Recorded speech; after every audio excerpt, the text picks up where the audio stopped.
Salut, bienvenue sur la chaîne, c'est Vince. Aujourd'hui, on fait une vidéo bilan, récap de l'avancement de l'agence AIA, puisque si vous découvrez la chaîne avec cette vidéo, en gros, je monte une agence AIA avec deux associés et on a quelques chantiers sur le feu, on commence à avoir nos premiers clients et en ce moment, les choses sont en train de s'accélérer, que ce soit d'ailleurs pour les projets plus IA et aussi pour un petit SaaS qu'on est en train de lancer. Donc je vais vous raconter un peu tout ça. Donc voilà, c'est une vidéo chill. N'hésitez pas voilà, à la laisser même en fond avec un café ou j'en sais rien. Et je vais vous raconter un petit peu voilà, l'avancement, ce qu'on fait, les bonnes ressources que j'ai trouvées dernièrement, les premières implémentations qu'on a fait pour le premier client et comment est-ce que ça avance, etc. Des petites anecdotes rigolotes. Enfin, bref, c'est vraiment une vidéo chill. J'ai besoin de voilà, j'ai besoin de faire la vidéo en mode détente pour le moment. En gros, voilà, j'avais dit que je ferais des vidéos, que je reprendrais le rythme de faire un peu un vlog quotidien. J'y arrive pas en ce moment. Je me rends compte que ça marche pas pour le moment. J'ai trop de trucs sur le feu, ça me préoccupe trop et en ce moment je suis retombé un peu dans un travers qui est un peu difficile à gérer pour moi, qui est que souvent j'ai envie de vous montrer plein de trucs et du coup je me dis ah mais il faut que je leur montre ça avant de pouvoir leur montrer ça et je finis par rien faire. Et ça me gave. Et du coup, c'est pour ça, voilà, cette vidéo-là, elle est large. Elle va parler, elle va couvrir un petit peu tous les sujets dont j'avais envie de vous parler. On va commencer par l'AIA et on enchaînera avec les autres sujets. Donc, pour ce qui est de l'AIA, pour ceux qui ne savent pas, en gros, on a réussi à démarcher notre premier client. Euh, on a même d'ailleurs deux clients qui payent réellement. L'idée est comment est-ce qu'on s'y est pris pour avoir les premiers clients pas chers. C'est voilà, c'est justement de vendre au rabais et de fournir de la valeur. En gros, l'idée, c'est même pas de vendre au rabais, c'est de vendre sous la forme, et parce que c'est réellement ce qu'on a fait, on a été honnête avec le client, on lui a dit, écoute, nous, on ne te fait pas payer l'implémentation là actuellement, mais on veut juste pas avoir de frais, donc pour que tu couvres les frais de création du projet, etc., on te facture une petite somme qui est sous les 1 000 euros. Donc on parle de 500, 750 euros. Voilà, c'est des petits chatbots. C'est plus pour nous avoir des études de cas et en même temps avoir la confiance du client, pouvoir lui fournir de la valeur. Donc voilà, n'hésitez pas, vous, si vous vous lancez dans ce domaine-là, à faire le travail d'abord. Nous, on parle aussi, on fait beaucoup de networking en ce moment avec mes associés. C'est hyper agréable. Euh, je regrette de ne pas l'avoir fait plus tôt. Aujourd'hui, je veux, et c'est un de mes objectifs d'ailleurs pour cette année, d'avoir au moins un rendez-vous à rencontrer quelqu'un toutes les semaines. C'est vraiment hyper important en fait de réseauter comme ça. Et on discute avec d'autres mecs qui bossent aussi dans le domaine et qui finalement nous ouvrent les yeux sur certains trucs, sur certaines limitations de certaines solutions, qui vont nous dire bah voilà, bah moi j'ai fait ci pour un tel, voilà comment j'ai réussi à vendre moi mon truc, etc. Donc hyper important d'avoir cette approche. Maintenant, ce qu'on voit, voilà, c'est que c'est important, et ça c'est un peu le nouveau marketing, ça devient une approche un petit peu plus populaire, ça l'a pas été pendant très longtemps, mais aujourd'hui on se rend compte que c'est important d'être capable de faire le travail d'abord presque avant de demander à être payé, dans le sens où faites vos preuves, surtout si vous arrivez dans un nouveau domaine.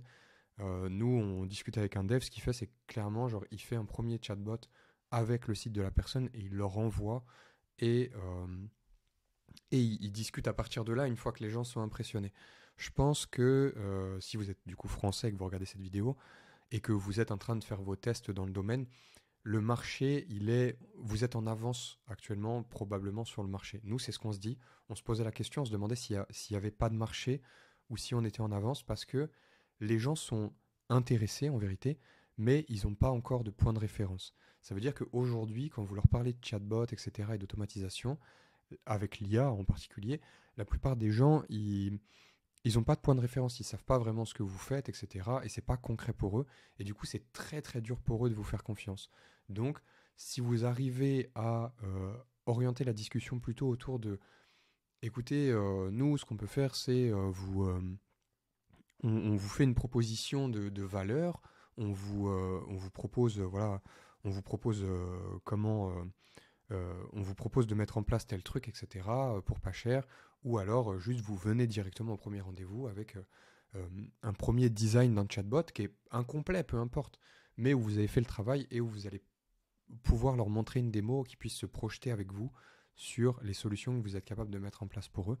Et les plus gros clients, c'est ce qu'ils nous demandent directement. Les plus gros clients, il n'y a même pas de discussion dès le début, ils nous demandent qu'est-ce que vous avez déjà fait, pour qui, qu'est-ce que vous êtes capable de faire. C'est vraiment ça qui les intéresse. Donc, euh, donc voilà, soyez capable de au moins démontrer, même avec quelque chose qui est fake, etc. Mais soyez capable de démontrer vos capacités, c'est hyper important. Nous, c'est comme ça qu'on a eu là les premiers clients sur lesquels on travaille. Au niveau des clients, pour le moment, nous, ce qu'on a mis en place, c'est un pushbot. Donc un pushbot, c'est un bot qui est capable de se déclencher tout seul là, sur le chat. Je veux dire sur ce site-là. Là, c'est un site de test, hein. On est en local, c'est juste pour faire la démo. Je viens d'enregistrer une vidéo dessus, elle est disponible sur le Discord, où j'explique l'implémentation en entier. Donc n'hésitez pas à rejoindre le Discord si c'est quelque chose qui vous intéresse. Je montre vraiment tout le code que j'ai fait. C'est pour un site WordPress. L'idée, c'est d'implémenter VoiceFlow et de faire en sorte que selon la page sur laquelle on est capable d'envoyer un message de push à la personne au bout de 5 secondes ou au bout de 40% du scroll de la page pour lui dire hey, je vois que tu t'intéresses à tel truc, est-ce que tu veux bénéficier de notre offre gratuite? Si oui, clique ici. Et donc voilà, ce bot-là, j'ai fait le détail, il est sur le Discord ici. Vous retrouverez le post dans Général. Vraiment, je ne l'ai pas mis en ressources pour le moment. Peut-être que je ferai pour télécharger le code, peut-être que je ferai je sais plus comment ça s'appelle, un Gumroad ou un truc comme ça, j'en sais rien. Bref, voilà. Si vous voulez la présentation de ce premier truc qu'on a fait pour un client, c'est là. Ce qu'on va faire, c'est que ce bot-là, on va venir l'augmenter derrière et faire en sorte qu'il puisse derrière prendre une conversation. Ça veut dire que si on push et que la personne elle a des questions, et bah, qu'elle puisse enchaîner avec une question et dire je me posais des questions par rapport au yoga, est-ce que c'est adapté pour moi? Et voilà, pouvoir avoir le bot qui va lui répondre bah oui, pas de souci, quels sont tes objectifs? Voilà. C'est ça notre premier objectif. Après, là, le prochain chantier que nous, on a dans l'agence, c'est de travailler plus en particulier sur les bots de recommandation. Et donc là, moi, je suis en train de me renseigner au niveau de la reco et de tous ces trucs-là. Si ça vous intéresse, des profils que vous pouvez suivre, j'en ai déjà parlé sur la chaîne. Il y a James Briggs, qui est quelqu'un que je suis parce que ses vidéos, c'est de l'or.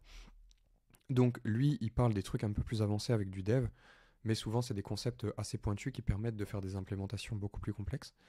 Et il y a aussi Adrian Toirog, et je vous recommande notamment cette vidéo-là. Si aujourd'hui vous comprenez pas les, si aujourd'hui vous n'avez pas de compréhension des bases de données vectorielles et tous ces trucs-là, de comment ça marche, les systèmes de recommandation, tout ça, vous pouvez aller voir cette vidéo-là et vous avez une explication en entier. Alors là, on voit du code à l'écran, mais au début, il y a des schémas et tout. Et il vous explique comment est-ce que ça fonctionne, les bases de données vectorielles, etc., de manière simplifiée. Donc très très bonne vidéo. Je vous recommande d'aller voir cette vidéo. Ça peut que vous apporter quelque chose puisque c'est le fonctionnement qui se passe derrière VoiceFlow, derrière la knowledge base, tous ces trucs-là. En parallèle, on a un SaaS dans l'agence qu'on est en train de faire dans la niche OnlyFans. Donc c'est quelque chose sur lequel on se penche. Et là, ce qui est bien, c'est que pour une fois, on fait un projet entrepreneurial de la bonne façon pour moi. C'est qu'on a fait un MVP, mais éclaté en quelque sorte, dans le sens où les interfaces, elles étaient moches de fou. Moi, j'ai juste fait les fonctionnalités, j'ai codé les fonctionnalités qu'on voulait proposer, et j'ai codé ça vraiment en mode rapide, quoi. En mode rapide, et ce qu'on a fait maintenant, c'est qu'on discute avec des mecs de la niche OnlyFans, et on leur propose de tester le produit gratuitement, de voir si ça les intéresse, etc. Donc on monte un groupe de genre 5-10 bêta-testeurs, et on leur propose d'utiliser l'outil gratuitement parce que on a identifié que c'était un vrai pain point, le truc qu'on fait, et que voilà, que pour eux, ça a de la valeur, etc. Donc on essaye avec eux de voir si ça marche, si ça leur convient, si c'est une bonne idée, etc. Et selon les retours qu'on a avec eux, et bah dans ce cas-là, ce qu'on va faire, c'est qu'on va pousser le truc plus loin et aller jusqu'à implémenter l'abonnement, etc. Tous ces trucs-là. Et en vérité, c'est ça l'approche qu'il faut avoir dans tous les projets d'entrepreneurs. Il y a d'ailleurs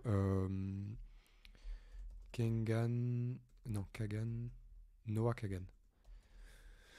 Moi, il y a un mec que j'adore de ouf, c'est ce gars-là, Noah Kagan. Vous pouvez aller voir. D'ailleurs, il sort un livre que je vais acheter directement, hein. Et ce gars-là, il a son livre d'ailleurs, je crois que ça s'appelle Lancer une entreprise sur un week-end. Lui, les idées business, quand il veut les tester, ce qu'il fait sur un week-end, c'est qu'en gros, il appelle directement les gens en leur disant: je peux faire ça pour toi, ça coûterait genre à peu près tant. Est-ce que ça t'intéresse? Oui, non, mais sans rancune. C'est vraiment genre: est-ce que ça t'intéresse? Oui, non. Et il teste ses idées comme ça. Et si ça marche, eh ben, il le fait. Et d'ailleurs, dans son cours d'entrepreneuriat, ce qu'il dit, c'est que normalement, dans les 10, il a écrit genre 10 commandements pour lancer un business. Le premier commandement, ou je sais plus c'est le combientième, on s'en fout. L'idée, c'est que normalement, vous ne devez pas faire de site internet avant de lancer votre business. En gros, c'est ce qu'il dit, c'est que nous, par exemple, le truc qu'on fait, on aurait dû aller voir les mecs, leur proposer de faire le service, et ensuite l'automatiser, mais pas avant. Bon, là, nous, dans notre cas, ça tombait bien, on pouvait le faire comme ça, on l'a fait comme ça. Mais l'idée, normalement, c'est que il vaut mieux être capable de proposer directement le service, de voir si ça intéresse les gens. Et si oui, alors dans ce cas-là, vous investissez du temps pour créer la solution, mais pas avant, parce que là, nous, on le voit, par exemple, sur le SaaS qu'on construit, j'y ai déjà passé un temps monstre. Bon, après, c'est parce que j'essayais des nouvelles techno, etc., pour qu'on puisse avoir quelque chose de bien à l'avenir, mais toujours est-il que voilà, ça prend du temps souvent de développer un petit prototype. Donc voilà. Si vous êtes dev, plusieurs approches. Moi, pour les prototypes, ce que je recommanderais, c'est il y a Ship Fast, ce truc-là. Je ne l'ai pas encore, mais c'est un truc que je vais très probablement acheter et qui permet d'avoir une installation Next déjà préfaite avec Stripe, Tailwind, MongoDB, un système d'authentification et un système d'emailing. Donc c'est en gros des briques dont vous avez besoin dans la plupart des SaaS.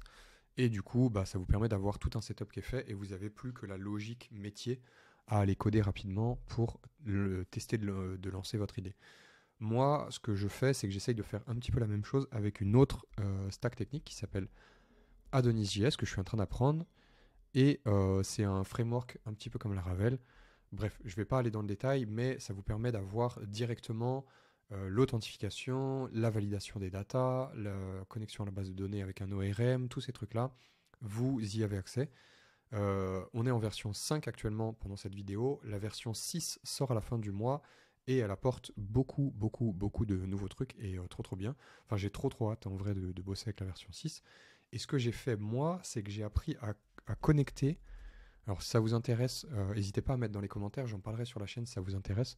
De toute façon, j'ai une playlist qui est dédiée à ça. Inertia. Inertia, il faut savoir que les applications web, ça fonctionne de manière séparée, le back et le front en général, et du coup, il y a une API pour le back et une API pour le front. C'est un petit peu chiant de gérer les deux et ça fait des projets qui sont complexes. En gros, la solution à ça, ça peut être Inertia. Inertia, c'est une espèce de surcouche qui vient entre les deux, qui se met par-dessus votre API back et qui fait le lien directement avec le front. En gros, vous pouvez avoir une application React et plutôt que de coder toute une API avec des routes et dire bah vas-y, va chercher tel truc à tel endroit, machin. Quand vous demandez à changer de page, c'est intercepté, c'est envoyé au back-end et ça envoie les bonnes données dans React pour pouvoir actualiser la vue. Je sais que pour certains, c'est du chinois ce que je suis en train de dire, je suis désolé. C'est du code, c'est des concepts de code, mais en gros, l'idée c'est de simplifier un petit peu votre installation technique. Et du coup, c'était un petit peu compliqué à mettre en place, mais j'ai fini par trouver comment ça marche. Et donc, je peux utiliser React pour construire mon application. Et j'ai Adonis.js, qui est un truc quand même assez solide, on va dire. J'ai un truc derrière voilà, qui a les reins solides et qui me permet de gérer la logique de mon métier de manière propre et pas comme on la gère dans Next.js, qui est un petit peu plus, enfin, qui est une autre approche. C'est une approche que moi j'aime beaucoup en vrai. Je ne sais pas pourquoi tous les devs back-end qui utilisent bah, justement Adonis.js ou des solutions comme Laravel, etc., ils crachent sur Next.js. Moi j'aime bien, mais il y a plein de gens à qui ça plaît pas, apparemment. Voilà. Donc c'est un peu les sujets qu'on a. En ce moment, voilà, je vous disais, on fait beaucoup de networking. Voilà, on rencontre des gens, on rencontre des bêta-testeurs. Là, on a rencontré une entreprise qui a un CA, on a rencontré le DSI pour voir si on pouvait automatiser des trucs pour eux, d'une entreprise qui fait 150 millions de chiffre d'affaires. C'est trop marrant quand tu es là et que tu es en train de créer ton entreprise, tu es un clochard et tu discutes avec des mecs qui bossent dans des entreprises qui font 150 millions. Bref. Voilà, c'est un petit peu toutes les news en bordel que je voulais vous partager. Il y a d'autres choses. Il y a d'autres choses. Il y a notamment au niveau de l'analytics et tout ça dans les chatbots. Je pense, faire une vidéo séparée. Je veux pas trop vous spammer. Sachez simplement que si vous travaillez sur VoiceFlow en ce moment, vous pouvez aussi, vous avez la possibilité de d'héberger votre propre version de VoiceFlow parce qu'il faut savoir que le code de VoiceFlow, en gros, il est open source. Donc ça veut dire que vous pouvez aller sur GitHub et le forker, donc le copier, et vous pouvez héberger votre propre version. Pourquoi est-ce que vous voudriez avoir envie de faire ça? Parce que ça vous permet de mettre des écouteurs sur des événements, notamment par exemple là le clic d'un bouton. Nous, on avait ce problème d'analytics où on veut pouvoir savoir si c'est nous qui avons déclenché une conversion pour le client ou pas. Et on veut savoir si le mec, après, en ayant cliqué sur le lien, il a été acheté. Et donc, ça, malheureusement, aujourd'hui, dans l'interface de VoiceFlow, intégrer de l'analytics, genre Google Analytics, c'est pas évident, quoi. C'est pas, il y a pas de. D'ailleurs, il faudra que j'aille vérifier, mais je crois pas qu'il y ait de plugin pour intégrer ça. Et donc, en hébergeant votre propre version du code, vous pouvez le faire. Nous, on a trouvé une autre solution pour le moment. Je le présenterai sur la chaîne, c'est un truc qui vous intéresse. Mais, euh, mais voilà, sachez que du coup, vous pouvez modifier le code des chatbots pour pouvoir faire des petites actions custom. Notamment, d'ailleurs, c'est comme ça qu'on peut créer des blocs custom, genre Calendly ou un petit peu tout ce que vous voulez dans le chatbot. Voilà. Donc là, dans le futur, moi, les trucs que j'identifie et où j'ai besoin de renforcer mon expertise, c'est dans les chatbots de pouvoir intégrer correctement l'Assistant API, d'avoir une grosse maîtrise du sujet. J'aimerais bien arriver à un point où je suis capable de créer des chatbots qui sont capables de répondre à peu près à tout dans la conversation, de classifier où est-ce qu'ils en sont dans la discussion, de comprendre quel est leur objectif et ce qu'ils doivent faire, de pouvoir continuer à vous demander si vous avez besoin d'assistance, etc. pour vous aider, et en même temps d'être capable d'appeler des outils, donc c'est tout l'idée de l'Assistant API, d'être capable d'appeler des outils internes pour résoudre votre besoin. Par exemple, je sais que là, VoiceFlow, ça, truc de dingue, euh, je ne sais pas si vous avez vu cet article, si vous ne l'avez pas vu, allez le lire. En gros, VoiceFlow, avec Tico, je sais pas quoi, là, ils ont fait un chatbot qui s'appelle Tico, et qui arrive à faire de la déflexion à 97% des tickets de support. Donc, en gros, dans 97% des cas, pour moi, c'est pas un chiffre mytho, mais c'est possible. Mais même si c'est 50%, c'est une stat de dingue. En gros, ils arrivent à faire de la déflexion et à pas avoir besoin d'emmener le ticket jusqu'à un humain et de résoudre le problème avant juste avec le chatbot. Ce qui se passe, ce que vous pouvez imaginer comme scénario pour visualiser ça, c'est qu'aujourd'hui, c'est tout à fait possible avec l'Assistant API d'avoir une IA à qui vous dites, par exemple, moi, j'ai pas reçu mon produit, ou je sais pas, où je l'ai reçu, il était cassé, que l'IA vous demande votre numéro de commande, et que vous vérifiez votre numéro de commande, et vous lui avez donné comme instruction, et vous lui avez donné les outils pour, et elle va être capable de déclencher d'elle-même, de dire, par exemple, vous lui avez mis en logique, si le prix de l'article de la personne, c'est moins de 5 balles, et dans ce cas-là, déclenche le remboursement automatiquement. Je veux pas que tu demandes à un humain. Juste si le mec il demande un remboursement parce que son produit il est cassé et que son produit il coûte moins de 5 balles, rembourse-le directement. Imaginons, ça c'est un scénario comme ça. Et vous pouvez totalement coder ce scénario où l'IA va demander le numéro de commande, le mec va le taper, elle va le prendre, elle va l'envoyer à une API, elle va récupérer le retour, elle va vérifier la commande, elle va dire ah ok c'est un truc à moins de 5 balles, et elle va répondre au client c'est bon j'ai déclenché le remboursement, merci, est-ce qu'il vous faut autre chose? Et boum, imaginez genre l'expérience de support pour un utilisateur. Vous allez sur un chatbot qui est même pas une vraie personne finalement, vous lui dites ah je veux un remboursement, boum, le machin, il a fait la décision qu'un humain aurait normalement dû prendre, le temps qu'aurait dû être consacré par un humain, et ça marche. Et vous, au niveau de votre business, de toute façon, c'est l'instruction que vous auriez donnée à quelqu'un de votre support. Vous lui auriez dit, vérifie la commande du mec, et si c'est 5 balles, tu le rembourses, tu vois, genre discute pas. Donc voilà, genre tout ça, c'est des scénarios qui deviennent genre ultra possibles.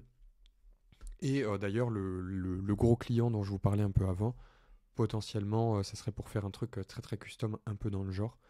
Donc voilà, peut-être que c'est une approche qu'on aura et sur la chaîne et que je vous présenterai. J'aimerais vraiment pouvoir vous présenter ça. Et en vrai, je pense qu'il n'y a pas beaucoup de gens qui en parlent finalement sur YouTube de manière technique et de manière comment est-ce qu'on implémente vraiment ces trucs-là. Et donc je pense que ça peut être intéressant sur la chaîne de prendre un peu aussi ce créneau-là. Voilà, je vous laisse avec tout ça. C'est une longue vidéo de récap. C'est une vidéo que j'aurais dû faire depuis longtemps en fait. Et voilà, ça me permet d'écouler un peu tous les sujets dont je voulais vous parler. Voilà, je vous promets rien, j'ai envie d'essayer de reprendre ce rythme d'une vidéo par jour, mais pour le moment c'est quelque chose de compliqué. Donc on verra quand la prochaine vidéo sort. En attendant, je vous souhaite une bonne soirée, beaucoup de réussite dans vos projets d'entrepreneuriat, et je vous retrouve dans la prochaine vidéo. N'hésitez pas à aller chercher les liens en description, que ce soit le Discord, etc. Si vous êtes toujours là en train de regarder cette vidéo maintenant, n'hésitez pas à lâcher un petit like ou un abonnement si c'est des choses, si c'est des sujets qui vous intéressent. Et voilà, je vous retrouve dans une prochaine vidéo. Ciao.